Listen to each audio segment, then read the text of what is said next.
আসসালামু আলাইকুম। মাহে রমজানের শুভেচ্ছা। আশা করি সকলেই ভালো আছেন। সবাইকে রমজানুল মুবারক।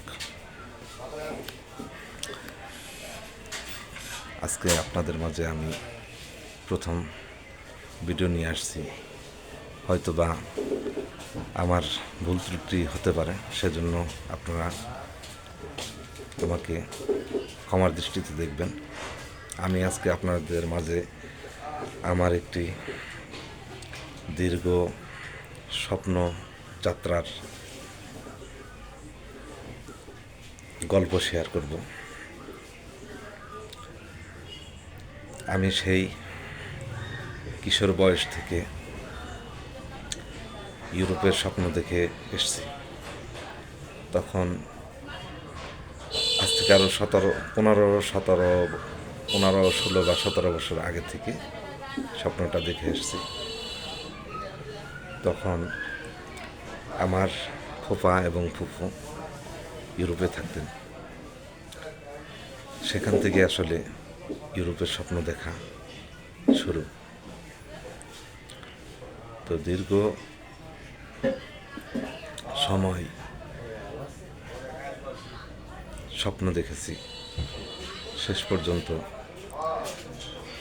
গত 5 বছর আগে থেকে 2020 সাল থেকে আমি ইউরোপের জন্য ট্রাই করে যাচ্ছি। আগে তো ওরকমভাবে কোনো প্রসেসিং ব্যবস্থা ছিল না। বাংলাদেশ থেকে যাবার মতো এরকম সিস্টেমও ছিল না। তো আমি 20 সাল থেকে চেষ্টা করছি। গত 5 বছর যাবৎ প্রথমত আমি ট্রাই করেছি রোমানিয়া। সেখানে আমার অনেক সময় লেগে গেছে, প্রায় 1 বছরের উপরে। সেখান থেকে আমি কোনো কিছুই বেনিফিট পাইনি। সেখানেও আমার অনেক টাকা পয়সা নষ্ট হয়েছে।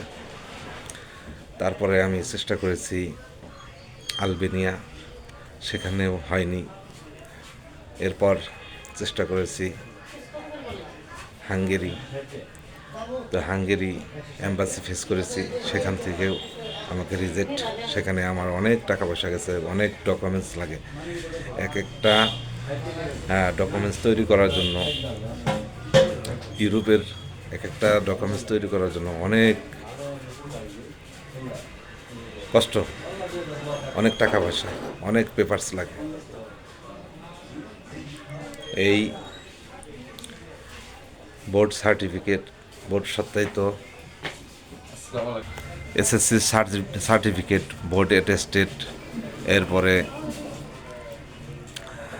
Foreign ministry, law ministry, notary করা, অনেক সময়ের ব্যাপার, অনেক টাকা পয়সার ব্যাপার। আসলে এগুলো এই পথে যে না গেছে সে আসলে বলতে পারবে না।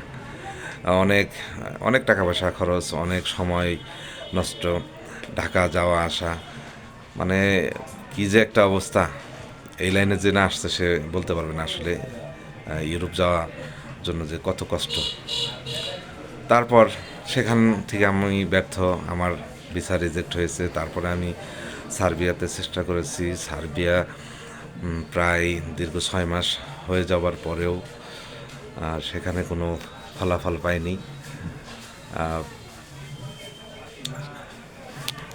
সেখান থেকে কোনো কিছু, মাত্র শুধু একটি ইনভাইটেশন লেটারই এসেছিল, বাকি ওয়ার্ক পারমিট বা কোনো কিছুই আসেনি।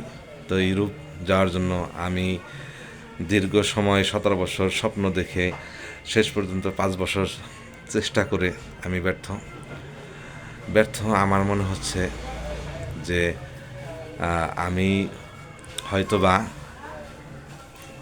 আপনাদের সাথে কারোর সাথে ভুল, বেয়াদবি বা অন্যায় করেছি। হয়তোবা আমার কারো অভিশাপ লেগেছে। যদি আপনারা কেউ আমার বিষয়ে আমার প্রতি মনোক্ষুণ্ণ হয়ে থাকেন, আমাকে জাস্ট ক্ষমা করে দিবেন। আমি আপনাদের কাছে ক্ষমা প্রার্থী। যদি আমি আপনাদের কাছে কোনো ভুল ত্রুটি করে থাকি, আমি আপনাদের কাছে ক্ষমা চাই। আপনারা আমাকে ক্ষমা করে দিবেন। আমার জ্ঞানস্বরূপ আমি কারো কোনো ক্ষতি করিনি, কারো সাথে অন্যায় করিনি, কারো টাকা পয়সা মেরে খাইনি, কোনো অন্যায় করিনি। তারপরেও যদি আমার অজান্তে করে থাকি, তাহলে আপনারা আমাকে ক্ষমার দৃষ্টিতে দেখবেন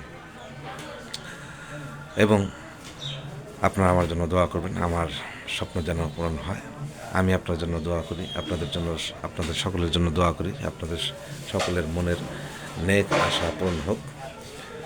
আমার জন্য সবাই দোয়া করবেন, আমার ফ্যামিলির জন্য সবাই দোয়া করবেন